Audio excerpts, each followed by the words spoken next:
Yo, it's the Life is Dope podcast. I'm your man, Graffiti. What's good? It's Colorado's favorite faithful black man, Davey.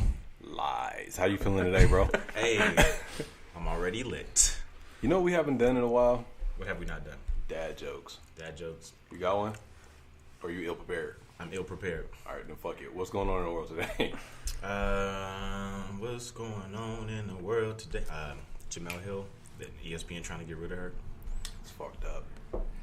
But we stand by our proud and strong black woman. We do. Like we always do. Like we always do, Tierra.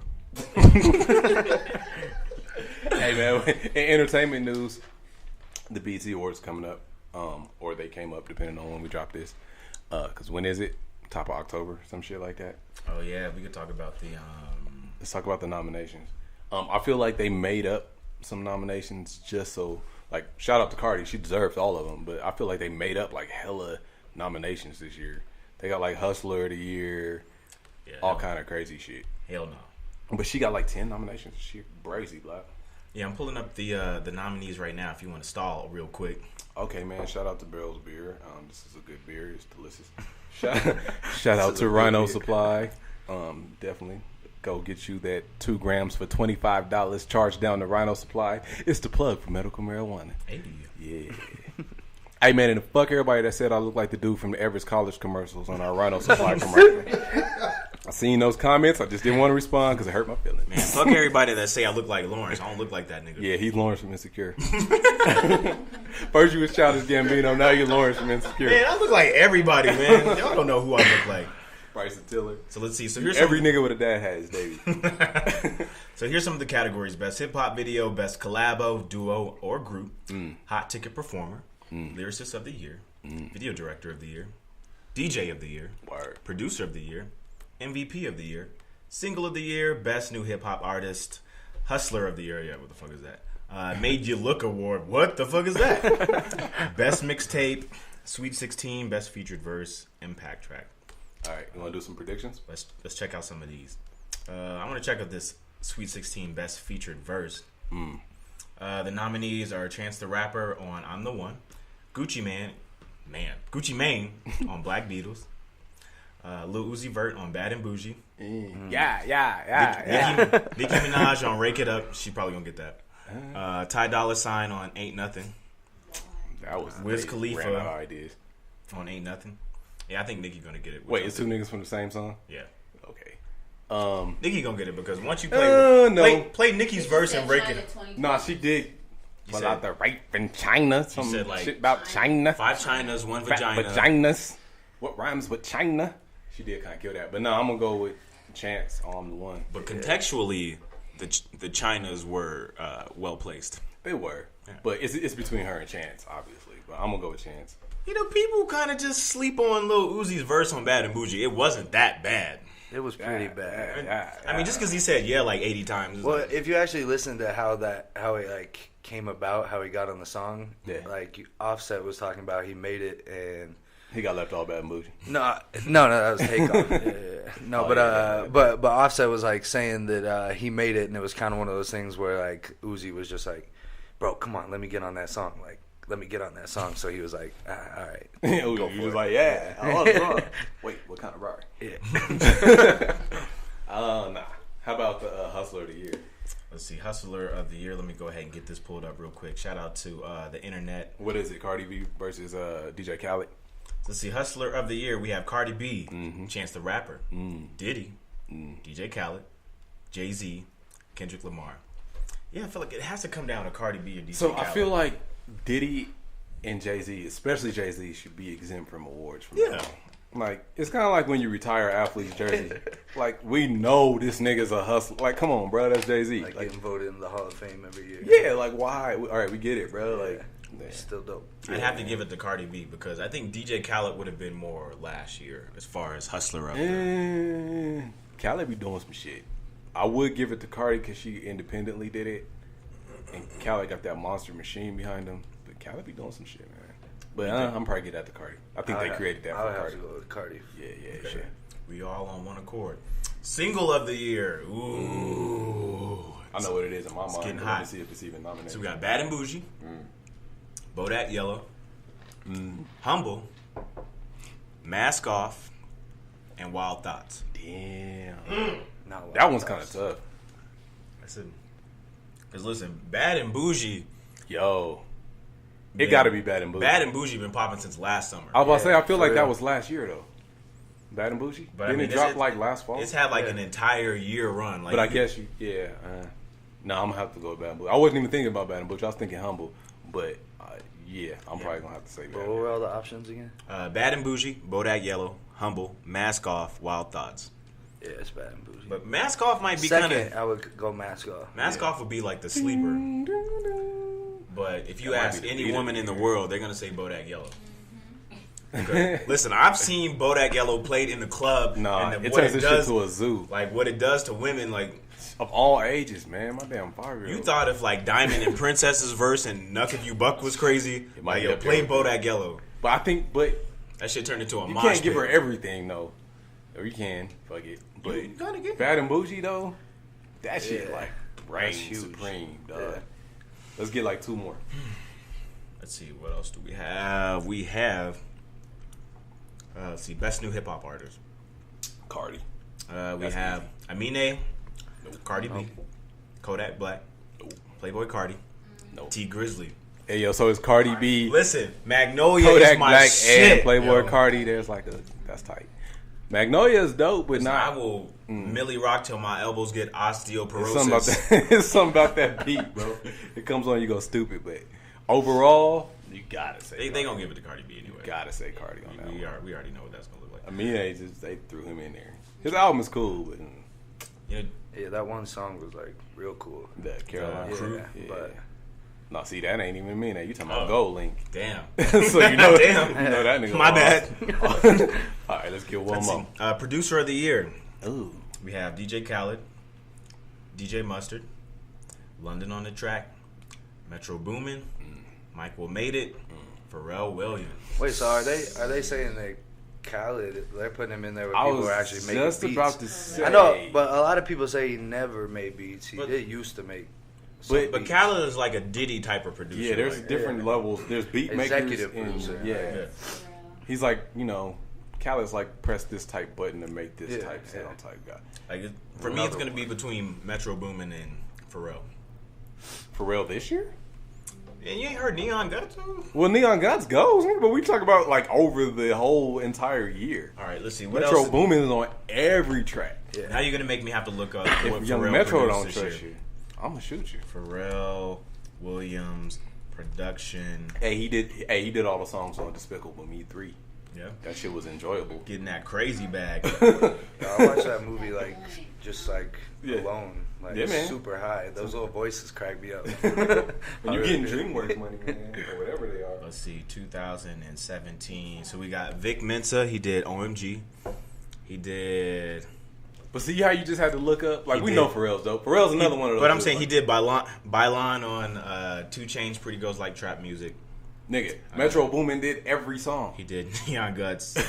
He did Uno Mas by. It's like, what song did Metro Boomin not do? Would be the harder question. Did he did Despacito probably? Let's see. If we're looking at 2016, he produced Pink and White by Frank Ocean. Nope. Pharrell's my guy, but I Yeah. gotta give it to Metro Boomin once some more. Yeah, I'm looking at 2016 and 17. Yeah, we might have to give it to Metro Boomin. Oh, well, Because Metro Boomin did everything. Bad and Bougie. Yep. And every fucking thing else. Didn't he do Mask Off? He I'm wasn't surprised they didn't put Murda Beats in there this year. What did? I think DJ Mustard fell off this year. Yeah, I mean, I don't think he fell off. I think he just That sound got played out real. he was quick. just touring this year. Anyways, Wait, I gotta look up Metro Boomin discography real quick, his man is fucking deep. just so. I wonder if Future gets like publishing credits for like Metro his Boomin? little tag and like, all Metros. Oh my gosh, He's Metro- cashing out on that. Holy cow! Yeah. Where should I start? Shy Glizzy, Big Sean, Bounce Back, Voices in My Head, Sacrifices, Future, Mask Off. You can go Straight, for an entire year on Metro Future, Boomin My tracks. Collection, sorry, YFN, Lucci, Ammunition, Nav, Starlito, Young Scooter, Block, Young Dolph.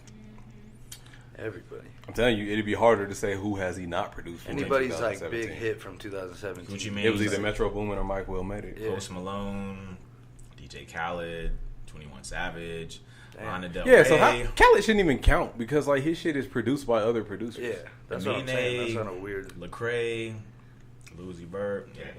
We might have to give it to Metro Boomin. Yeah, he got that. Still been working this, and that was all from this year. Man.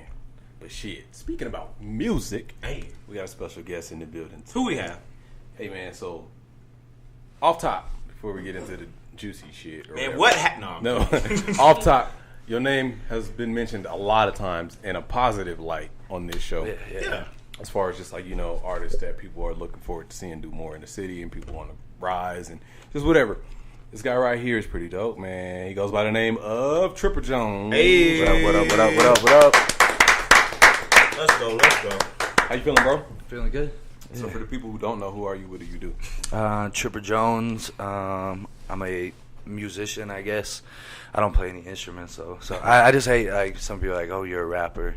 I don't really see myself as a rapper. Right. But So- I mean, I guess like So you're an artist? yeah, but I also hate the people that are like, I'm not a rapper, I'm an artist. So Yeah. I make music that I like, and I can make shit of all different genres, but for the most part, kind of hip hop, R&B, fusion. Word. Yeah. Would you say you're more hip hop or R&B? Yeah. Because I know you got that vibe of both, but which one would you prefer if you had to box yourself? I mean, I'm definitely like more of an R&B fan myself, so I think a lot of my music, I guess, leans a little more on the R&B side, especially lately. I mean, I used to be like doing like boom bap rap kind of stuff years back, but when I met you, you had a different name. yeah. What was the name before that? This is one of those things we should have before the episode. Like yo. It's like MC Trip. No, I went by T Nasty. I went by Rhythm. It was like RITHIM back when that was when I was working at KMG. Word. That ain't bad. Yeah, it's not the worst, but What was your name before that? yo, when I first started ever making music, like I've always been like the biggest Lil Wayne fan. Like I've always listened to Lil Wayne. I've listened to like every song he's ever put out. But I came up with the genius idea to call myself H Weezy. Hey. Yeah, way back in the day. H Weezy. Yeah. Too easy. Yeah. There's a few old cuts I still got, you know, on the laptop from those days, but you guys will never hear those ever. How long you been doing it, man? How long have I been making music? music? I started when I was about. Well, I started out. I just did like was really interested in like poetry when I was younger. So I did a bunch of poetry. I entered in a few like poetry competitions where you submit a poem and you know people like they have a panel that votes on it or whatever. But then when I was about, I think it was like 13 or 14 years old, I really you know bought my own USB microphone and illegally downloaded this software called Mixcraft. I don't know if you guys ever. Yeah, shout out to Mixcraft. Yeah, shout out Mixcraft one time. Big sponsor of mine. No. But yeah, so started doing that. I was kind of like just like I used to like write songs for like my siblings like birthdays and shit and give it to them and stuff. And then kind of like more into high school and later in high school I started like really wanting to take it seriously and then I wanted to get in on like the engineering side and you know do more than just you know write lyrics and stuff. So then that's when I started getting into engineering and stuff. So Right, and that's what you did at KMG. yep. What happened with KMG? This one's free, Greg. Yeah. Shout out Greg, I guess. Yeah, with KMG, it was relax, man. I gotta. Nope. I gotta cultivate these. No, it's mine. You're good. Like, Yeah, you can stay over there. All right, Greg, that was. I Trip, asked not the question. Me. It wasn't. No, I that. mean- That was tripping graffiti. Yeah, you still good. Me and Greg don't have any like hard feelings towards each other. I definitely have like opinions of my own, but I don't. I don't hold anything against anybody. Yeah, I mean with KMG, I was young, and you know, I had gone to Metro downtown and was trying to do the music program there, And it was kind of moving, like, it's real slow at the beginning. Like, you're just in class. You're not in the studio or anything. So KMG gave me an opportunity to go and work in a studio and learn the shit I wanted to, like, right away without doing, like, a random history class and shit like that, you know.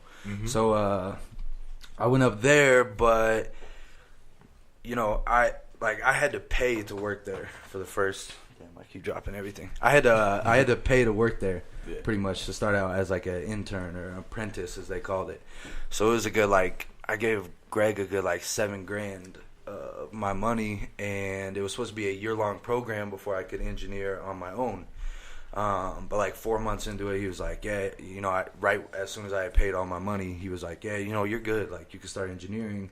So I quickly learned once I was in sessions that, like, yo, I don't know what I'm doing right now. Like, I'm not good at this. Like, I don't know, like, you know, as an artist, when you go into a session with the engineer, like, you're trying to like get work done and you know, create. And so when your engineer is like real slow or like they don't know how to do things you're talking about, it can be frustrating. So a lot of my first clients and stuff, you know, it was a kind of one and done type deal because they were like, yeah, like, this guy sucks, like I'm gonna go work with Bugs or whatever. So but I mean, you know, shout out Bugs, because where Greg wasn't able to sit down with me and teach me and do that stuff, you know, Bugs picked up slack, and there's another engineer there, Ryan, who lives in Nashville now, that, you know, would welcome me into his sessions and let me sit with them and really kind of teach me the things I needed to know. And DeColo too, shout out DeColo,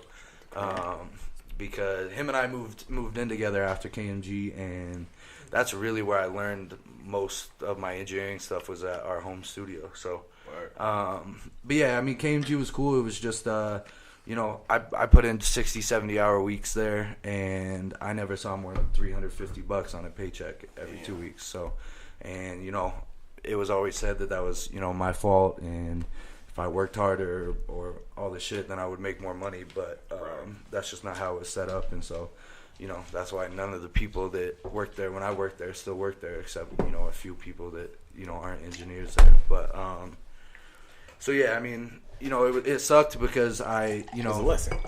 Yeah, it was definitely a lesson. But, you know, more importantly, like, it was definitely preached, like, this is a family kind of thing, KMG was. And, you know, everyone had to change their Instagram names to say KMG in it. And, you know, you always had to wear the shirts everywhere. And, you know, we really, like, went out and, like, repped for KMG. We were at every event and everything, trying to, you know, network or whatever. And, you know, kind of, I don't know. I just didn't, at the end of the day, I didn't feel like people had my best interest in mind. You had to do your own thing. And I had to do my own thing. So, but I mean, me and DeColo, when we set up the studio at our house, we had a good amount of clients that came over from KMG and worked with us. And, you know, Bugs branched off and did his own thing with Young Amsterdam. And, you know, they're obviously prospering and doing well. So it all worked out in the end, but definitely a lesson. So who are some of your musical influences? My musical influences, just as far as like anybody or like local people, or however you fit. Like, what inspires you? Well, so like I said earlier, I used to do like, you know, like real like rapidy rap, you know, and I went through this whole thing where I kind of like almost like giving up on music. Like, I knew I still wanted to do it, but I was at a point where I was just so frustrated with myself and just situations around me. Chance the Rapper, his acid rap project, like, is Chance independent? I think fuck all that. So his acid rap project. Yeah, so his acid rap project, I actually and I don't think anybody should do this or whatever, but, you know, I got the full experience of that project, I guess is the best way to put it. And he was on acid. Yeah.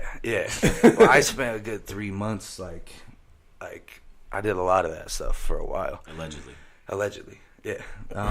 But dude, like, that shit like changed my life. Like, I started literally, like, after that, I started hearing melodies in my head that I never heard before. I started like trying to kind of like sing a little bit, and man, like, shit was just so much different after. And like, I still listen to that project today, and it gives me chills sometimes, just because there were times I was like just sitting in my room alone listening to that shit in the dark, like completely, you know, nothing else but the music, what I was hearing, and like, that was one of the first times I really felt like a deeper connection with music. So I always will, give Chance the Rapper props for that, because that was a amazing project. But yeah, I mean, I grew up listening to a lot of Usher, a lot of Eminem too, Lil Wayne. I was never like a big Jay-Z fan. A lot of Kanye. Yeah. It's a good segue though, talking about acid rap, because I was gonna say, when was that moment where you feel like you were like, I finally found my sound? See, I still don't feel like I've found it completely, honestly. To this day, I don't think I've found that like pocket yet. You know what I'm saying? Because there's artists like man, even like people like Kodak Black or something. You listen to like old music, and then you listen to their newer stuff, and you're like, all right, they're like right in that pocket. They know exactly what works. They got a formula. Like, I still don't feel like I'm all the way there. I feel like I'm close, but it's something I still like struggle with, because I'm still trying to figure out how exactly I want to do this. And because any major artist you listen to, no matter what song they're on, they have that sound. Like Travis Scott, for instance, he's on that what's that song on the radio now with the girl? Love. With SZA? Yeah, exactly. But like even that song, it's kind of different from him, but when he comes on, it's just like typical Travis Scott, and it's what you expect and what people want. So that's weird though, because like listening to your music now, as a listener, it kind of sounds like you found your pocket. Yeah. What I mean? Like, I mean, your own features or whatever, and it's kind of like, all right, you don't sound like anybody but Tripper right now. Yeah, no, I mean, not in the sense that I don't know, I guess I just, even with the shit, like, I've been making, like, in the studio recently, like, like, I really like that I Know You Want Me, Quit Playing. Yeah, well, and honestly, like, what's weird is, like, I was, like, on acid when I made that song. Allegedly. And that was another one of those moments where I was like, yo, this is like right. I'm feeling it, like this is it.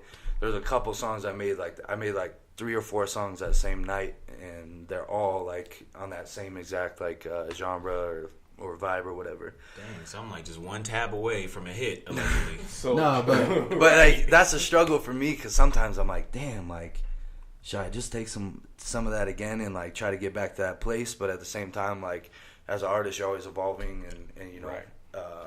Honestly, I don't want to do that shit anymore, because like it got like, it was kind of too much at one point, where it's just like, not that I wasn't like addicted to acid, but you'd like, that shit's not a joke at all. Like, that's some. Do you feel like you can still reach that place creatively? Yeah, I just feel like I definitely can. I just it's all about like kind of the things and people you surround yourself with, and that's like a bigger part of it, rather than the drugs can like let you get to that place, but also just who you're surrounding yourself with, and the vibe and everything. So as of late, I haven't had a lot of just like free like alone time and shit. So I've noticed it's been harder to kind of get to that place, because I'm not just like in my own world and stuff. But I definitely can get to that, back to that place, I guess.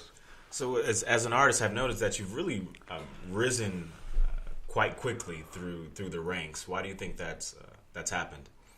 Man, I don't know, because honestly, there used to be a point like even early on when I was living with DeColo, where like I felt like I was making a lot of good shit and wasn't getting that kind of notoriety and stuff. And honestly, it was like a talk I had with Trev one time that was like, I sent him a song and he just came back to me and said, I was like, yo, this, like, you're not there yet.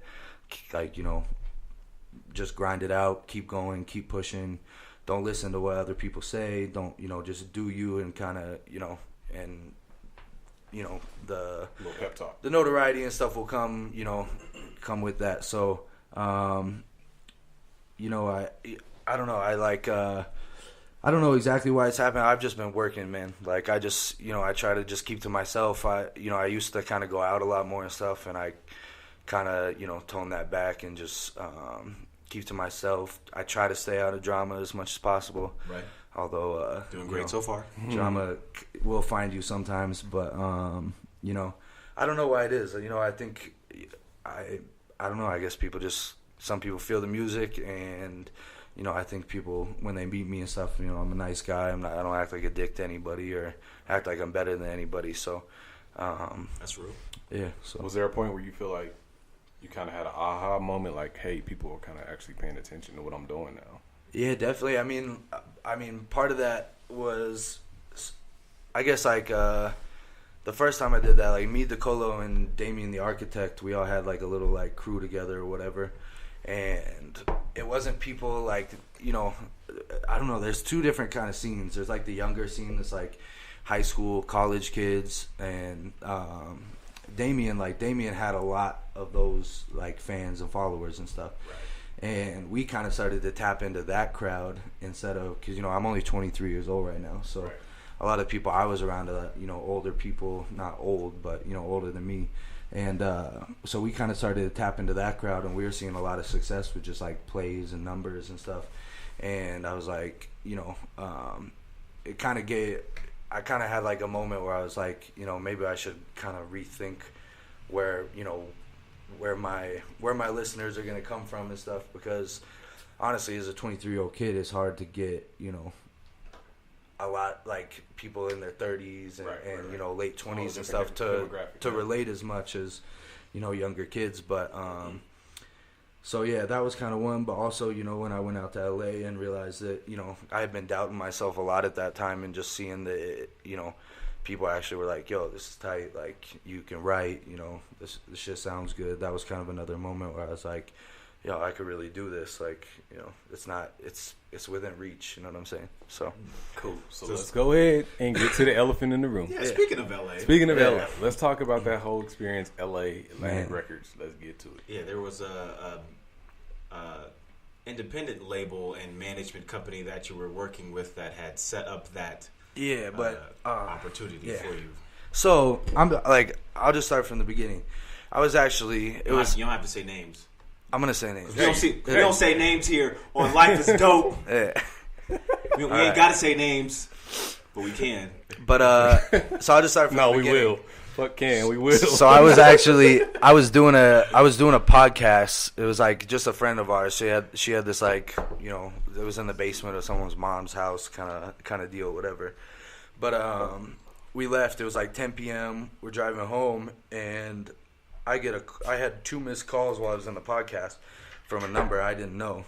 And then I got a text or voicemail, something like that. It was like, yo, what up? Call me. Like, I want to go out to LA, like, all this stuff. It was Andre.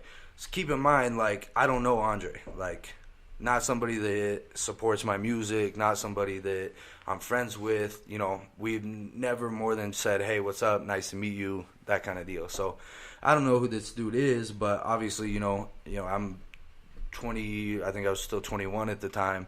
I'm, you know, hyped that somebody wants to take me to LA and go to labels and stuff like that. So I'm like, cool. He's like, yo, we need to get out there by Monday. Like you need to get a flight out there for Monday. So my mom works at Southwest Airlines, so I'm like, yo, you know, can we get a flight out for Monday? And, you know, because I'm broke as shit at the time. I'm like, you know, I can't buy a flight, I can't buy a hotel, whatever. Okay, so we know who the plug for Southwest is. Yeah. So shout out my mom. She got me, like, one of the non-revenue tickets. Flew standby, got out there. I got out there, like, real early in the day because I had to fly standby, so I went on the early flight. And I walked around. I took a Uber from the airport and walked around Hollywood for hours and hours with this huge-ass bag and just waiting. The only hotel I could afford was a Motel 6 right off Hollywood Boulevard, and that's the room I booked for Andre and me under my name on my credit card. So, you know, we get out there, whatever. I go and meet Andrew Grant for the first time, who works with Atlantic and Warner or whatever. Shout out to Drew. Yeah. 7 News. So, you know, I met Andrew out there, and he came and met us at the hotel, whatever. So the plan was we were going to have meetings with, like, publishing companies, and we were supposed to have sessions up at Atlantic. But, you know, I was only going to be there for about 4 days. So Andrew couldn't get me into a recording session. So we were sitting there literally doing nothing for 4 days. Like, then they finally, get me into or they asked me, we go to a session at Paramount Studios, and it was a session with Verse Simmons and this female singer. Man, she's kind of big right now, Jessie Reyes. And so we were in the session with them, and we were kind of, I played like one or two songs, and then they were just working on shit. And we went outside and we were smoking, and that's when they asked me, like, yo, you need to stay here for a month. Like, can you do it? And I have a job back here. So, I kind of said, maybe this is that moment where you say, I got to drop everything back home and just try to make it work out here. Right. And so, I called my family and stuff and talked to them, and I ended up deciding, I'll stay out there. I had a friend from Denver that lives out there in Studio City, so I was like, I'll stay with him. Whatever, and so, I made the decision to stay out there. They were like, we're going to get a publishing deal. You're going to have all this money, all this stuff. So I was like, all right, cool. So I'm staying with my friend or whatever, and, he starts getting weird about, me staying there because, his whole family, he lives with his mom still and shit.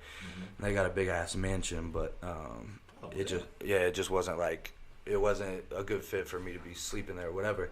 So the producers that I had met through Andre, because I know he wants credit for introducing us, the producers I met through Andre, the Insomniacs, they were like, yo, bro, like, honestly, like, we believe in you. If you want, you can come crash on our couch for the month, and, we'll take you out, introduce you to DJs, do whatever, because Andre was going back to Denver. So I ended up staying with them, whatever, and but yeah, so I mean, like, I was up at a session at Atlantic, and it was doing tracks for the Suicide Squad movie. And dude, like, the vibe, like, the studio was broken, like, they were like remodeling or something, the headphones were broken, my whole vibe was just like, off. And I had recorded 2 songs with the Insomniacs a couple nights before that were real dope, and we had been like drinking and smoking a little bit, whatever. So allegedly. So so Andrew comes into the session, and he's like, I want you to make stuff for, like, I need you to make stuff that's like this one song you made with the Insomniacs. And I'm like, well, I'm not really in that, like, mood right now. Like, it was like kind of a hype environment when we were over there, like good energy and stuff. I was like, I'm just not feeling like that song. And he's like, keep in mind too, I have no money when I'm out there. Like, I have nothing pretty much at this point. So he's like, well, I'm gonna get you some like liquor or something. He's like, maybe that'll help you get in the vibe or whatever. It's like 11 a.m. or noon or something like that. I'm like, not really feeling like drinking, but he goes and gets a bottle of like whiskey or something and comes back, and I'm thinking he's like, I'm gonna go get you some liquor. And then he comes back and he's like, hands me the receipt for this like little bottle of whiskey, and he's like, I was like, bro, I don't have any money. He's like, are you kidding me? And I was like, no, I'm not joking you. So I just feel weird at this point. I'm like, this is a weird vibe. I don't really like it. I've been texting the Insomniacs like, yo, I'm trying to come back to your studio so we could work or something, because I don't like the vibe here. And that's when like one of the first like contracts was put in front of me, like right in the Atlantic Studios. And is the number on that contract true? Because the rumor was it was $100,000. Yeah, so that was offered, but that wasn't on this contract. This contract was a management contract for Andrew. Okay. Andrew Grant. So he wanted to be my manager. We also had a guy involved named Brandon Kitchen, who's like one of the head A&Rs at like Disney. He manages a producer named Wonder Girl. Done a bunch of stuff with Travis Scott, whatever. So he wanted to be involved. Andrew Grant wanted to be involved, and Andre wanted to all co-manage me. So the contract was put in front of me, and you remember in like school when they would teach you how to write a poem, and you double spaced it, and then you would center it, so all the lines are like different lengths and shit like that. Yeah. This contract was like centered. It was like written up in like, it was 2 pages long, like written up in like 30 minutes, whatever. Which I didn't care about. I'd never seen a big ass professional contract, so I was like didn't think anything of it at the time. But I was like, all right, cool, Andrew, like, appreciate it. I'm gonna take this back with me after the session. I'll read it over. He's like, I was just hoping you could kind of like sign it real quick so we can get the ball rolling. So for me, like honestly, for me, that was the first red flag for me. I was like, I feel pressure to sign this contract right now, and I don't even know what it says. He's like, well, go ahead and read over it real quick, and I'm like, I need time to like this is a big decision. It's like, you know, whether or not it's 5%, 1%, 30%, it's a percentage of money that my music and my artistry would be making. So I need time to think about this. Right.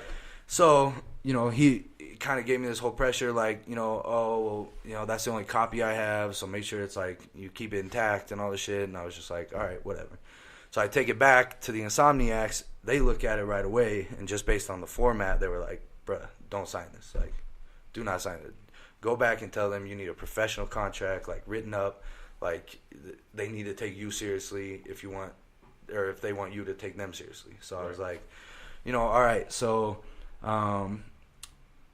we had a meeting with Pulse Publishing, and I guess they were the ones that were interested in offering me $100,000 publishing deal.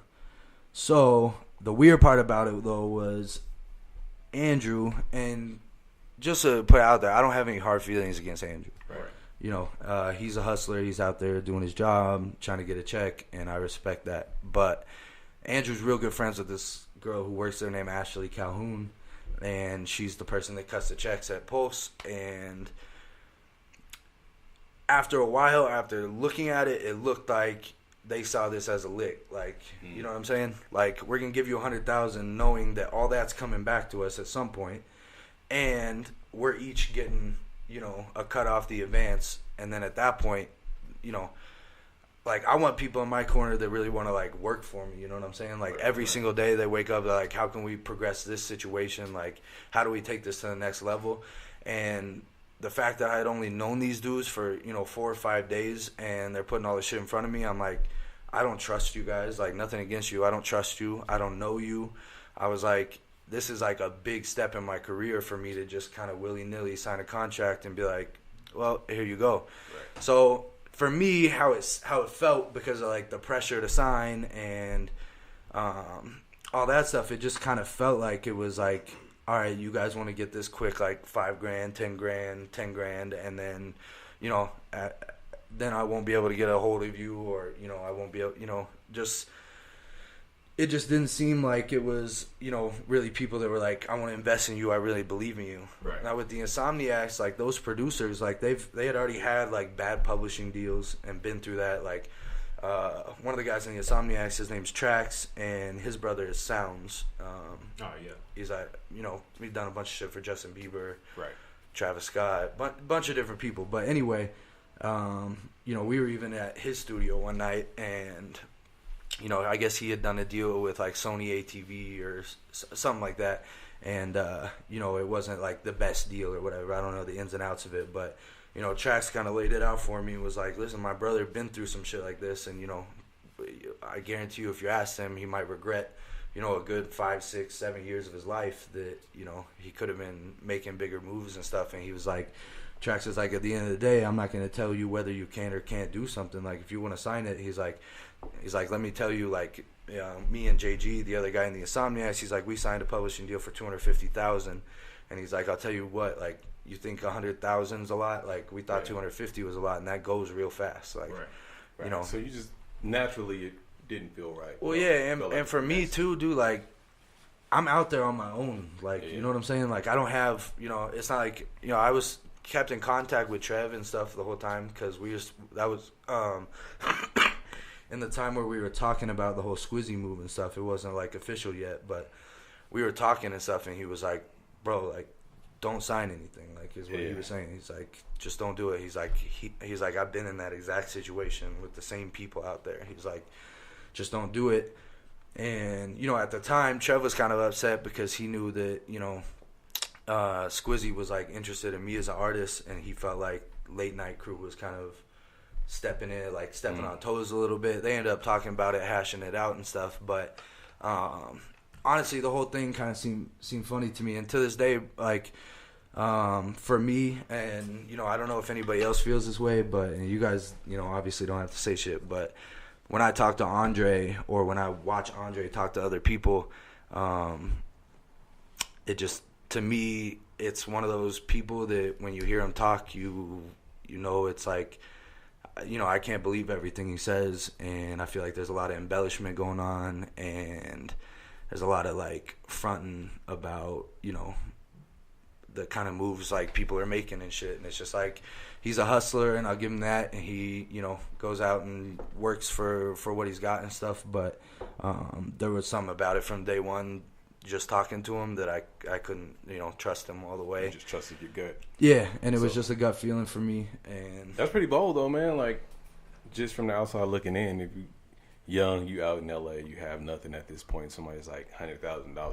Most people are like, hell yeah, and just Well, at first, either got fucked in the situation or made the best of $100,000. I'm like, okay, awesome. Like, yo, like I need 100,000 right now. Like, who doesn't need 100,000? But, you know, my parents are both like real smart people, and you know, both after talking with both of them, they didn't say do it or don't do it. They just said make sure that this is right for you. And if it doesn't feel right, they're like, go with your heart and go with your gut. And at the end of the day, what's supposed to happen will happen. So if we could ask, how long was the contract for? So the publishing contracts, usually it's like was it a time, or was it an amount of songs? It was an amount of songs. And honestly, anybody can say what they want, but we never even got to that point. Post publishing never actually put the contract in front of me. It was told to me what the amount was gonna be. First it was like 50,000 or something like. Oh, yeah. And so then, you know, he's like, oh, I can maybe get you 100,000. We're thinking about maybe 70,000. So there was never anything like, yeah, we've done all this work to put this contract or whatever. But it was supposed to be 100,000, and it was gonna be, you know, a certain number of songs. Like one song is 100%. So if you get, you know, if you are one of 5 writers on a song, and each writer gets their, whatever it is, 5% or whatever, and then the A&R gets their percent, the manager gets their percent, the producer, you know, all this percent. So if you get 5% off one, you know, top 10 song, and they need you to get to like 700%, you know what I'm saying? Then that's years and years. You think about how many people work their whole lives to get even on the Billboard top 100, you know what I'm saying? Right. And so it's like, for me, it was like, you know, I didn't even know ever really what the percentage was going to be, but just based off like the vibe and, you know, my gut feeling, like I whenever they put the contract in front of me, I wasn't going to go with it. Like, it just wasn't going to be right. And I had a meeting after I kind of cut shit off with them, with a publishing company called Notting Hill out of the UK.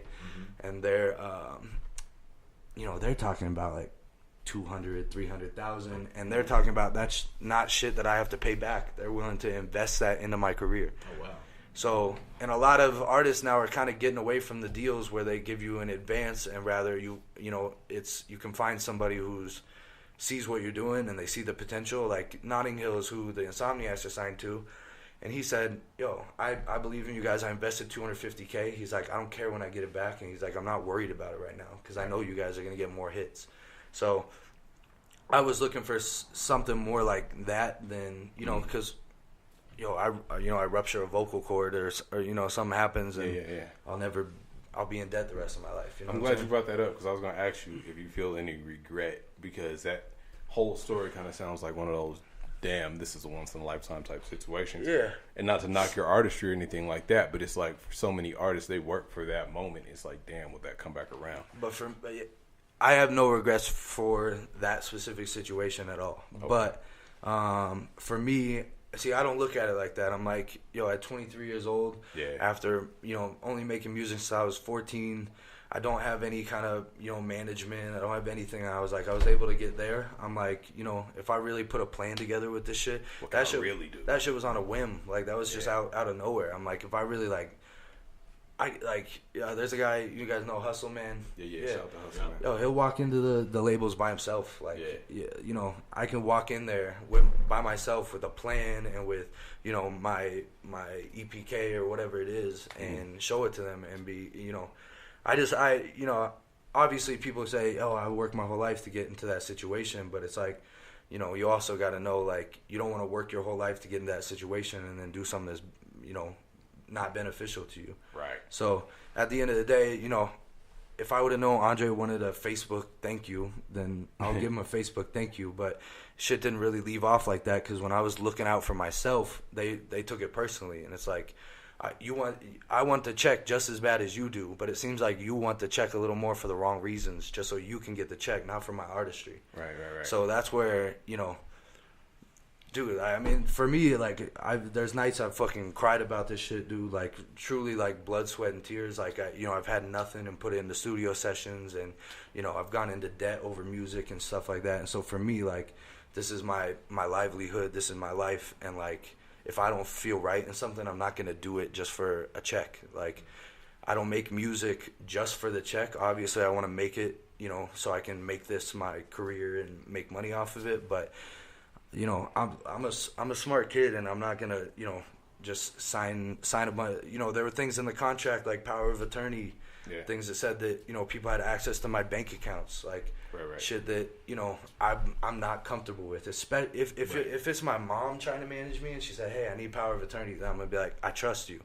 With somebody I don't know, and it's nothing against those guys, but I don't trust them, I don't know them, and I'm not gonna put my career in their hands. But don't you think that, like, kind of signing a bad deal is something that just all the artists have to just go through? Nah, because I mean, I think people do go through it, but it's because you're more money hungry than looking at the long term, like, the, you know, the end goal. Right. It's like, of course, if I would have got that 100,000, like, that would have fixed a lot in that time. But it also, 10 years down the road, could have caused a lot more issues than it helped in that time. And I'm not, I'll tell you straight up right now, I'm 23 years old. I would not have done well with $100,000. You would have seen me in Epernay with all the bottles. Mad bottles. I would not have been responsible with that. And that's just being, like, straight up. I would have got myself a nice-ass car and, you know, a nice place downtown and all this shit. And that shit would have been gone real quick. And then I'm forcing myself to try to, you have to make a hit song instead of having it come naturally. So. Damn. That's real. That's fair. That's really real. And honestly, the whole interview with Andre, for me, nobody knows exactly the ins and outs of the deals and everything. It wasn't about that. It was about when asked the question, you know, I put a lot of, you know, I put my own money and my, you know, the last of what I had on the line to make that trip. And for him to say, you know, I had a free ride out there where I wasn't worried about shit and everything, that's where I kind of, that was, like, disrespectful to me, because I'm like, you didn't invest that much. You were struggling at the time too. And, you know, we were supposed to be doing that shit together. And just because I didn't sign your deal, now you got shit to say that I owe you or that, you know, you kind of paved the way for me. And I'm like, bro, I never heard of you, or you never fucking posted one of my songs, liked anything, hit me up about anything, never talked to me before that time. And it's, you know, they were just looking for people in the city that they could take out there, get them a quick publishing deal, and, you know, each person they do that with, that's a $5,000 in your pocket right there, $10,000 in your pocket right there. And I get it, go for it, but it's just not for me. Like, I'm not going to be in that situation. So but to be able to get artists in front of, you know, people like Atlantic, or get them in front of Pulse, I mean, that's something that, you know, not every artist has the opportunity to do. Yeah, definitely. But at the same time too, like, it's not on the strength of Andrew's a guy from Denver, you know what I'm saying? He's a guy from Denver. So obviously that's a good, you know, it's nice that he's able to, if he wants to, put people from his hometown in that position. That's not what I felt like was going on, and it wasn't because Andrew hasn't been watching me for, you know, months and months. Andre came to him, and, you know, obviously I'm speculating, but how I feel is Andre came to him and was like, yo, I think we could get this kid a deal. You know, I'll get this %, you get this %, and, you know, if something happens from it, great. If not, we got our check. And, you know, they can say whatever they want, and maybe it's different. You know, I don't, honestly, Andrew sat me down at Atlantic and told me that we were trying to get Andre out of the equation. He said Andre didn't know music business. He wasn't somebody that, you know, knew what he was doing. And so I said, okay, I agree. I didn't know how to tell Andre that because I knew he was going to hurt his feelings. So then Andrew came up with this day-to-day manager position that Andre was going to have. And so I asked Andre, what's the day-to-day manager? He's like, oh, you know, bro, I'm gonna make sure you get to your studio sessions, and I'm like, oh, I'm not that busy. Like, I have on my phone, I can set an alarm for me to go to my sessions. I'm like, I don't need to be day-to-day managed. And so, you know, I don't know if Andrew wasn't able to tell him, like, yo, like, you know, you're not really fit for this. Like, you don't qualify for this job or whatever. But Andrew was the one telling me that, you know, let's cut Andre out of the equation because he doesn't really know what's going on. And so they ended up getting into a fight when you know, I talked about that. So, you know, they weren't really speaking, whatever. Andre went back to Denver, and that's how it was. And so Andrew was trying to get it to just be me, him, and Brandon Kitchen. And I was more on board with that than having Andre in the equation because I honestly felt like Andre was just trying to take money from me. And that's just real. Like, that's how I felt, and I'm not going to hold back saying that because obviously he's not, you know, going to hold back on anything he wants to say. So, but I that's mean, how if it someone felt. gets you in front of those people, I mean, even if it is about the money, I mean, like, there's Yeah, still, it's a finder's fee though. still, There's a finder's fee. It doesn't mean you collect on my whole career. Right. It means if you wanted 5% off of that 100,000 and then he goes his own way, we could have worked something out with that. But that's not what he was asking for. He's asking for the finder's fee off the top of the advance and then any money I make going forward. And that's not really how it works. Like, honestly, if somebody introduces an artist to somebody and they get a deal, a lot of times they do get a finder's fee, whether it's a 5 or 10% off that advance. But that doesn't mean that they're then a big part of your career the whole way. They just found an artist, brought them to the label, and they got a check for it. The label got their check. The artist gets their check, and then that's it. That doesn't mean you're my manager now or you're part of the creative process or anything like that. So I was more than willing to give Andre a finder's fee, and I also countered their management offer and said, Andre, I'm not going to pay you for anything I make, but I said I will give you money, break you off a percentage of any plays you bring to me that make me money. I'll break you off for that. And that's not what they wanted. They wanted everything. So that's it. Shit, man. Thank you for coming and you know, clearing the air. Yeah. We don't do the chatty patty shit, but I felt it was only right to get your side No, of the yeah, story but I too. just really want people to know, like, artists to know, like, if you get put in front of that situation, it could be the best thing in your life for sure. Don't think, oh, Tripper didn't sign his deal, I shouldn't sign my deal. You might have something that works for you, but take care of yourself. Like, don't worry about if the dude standing next to you is getting a check. Don't worry about, that shit, whatever. Make sure at the end of the day, you're good. You can go home, take care of your family, take care of your responsibilities, and you feel comfortable in the situation you're in, and, you'll be straight. So what are some of the red flags that you learned that artists should be aware of? So I think you said one, like power of attorney. Yeah, power of attorney, having access to your bank accounts. If people are pressuring you into doing something quick, record deals aren't quick. It takes sometimes months and months for people to work out exactly the ins and outs of it. So, if somebody's trying to put you into something in a week's time, like, there's a red flag right there. Nothing should be rushed. Like, especially if you're a young artist, you got your whole life ahead of you. So I don't know why 1 week or 2 months would matter. But that kind of stuff. Also, anybody that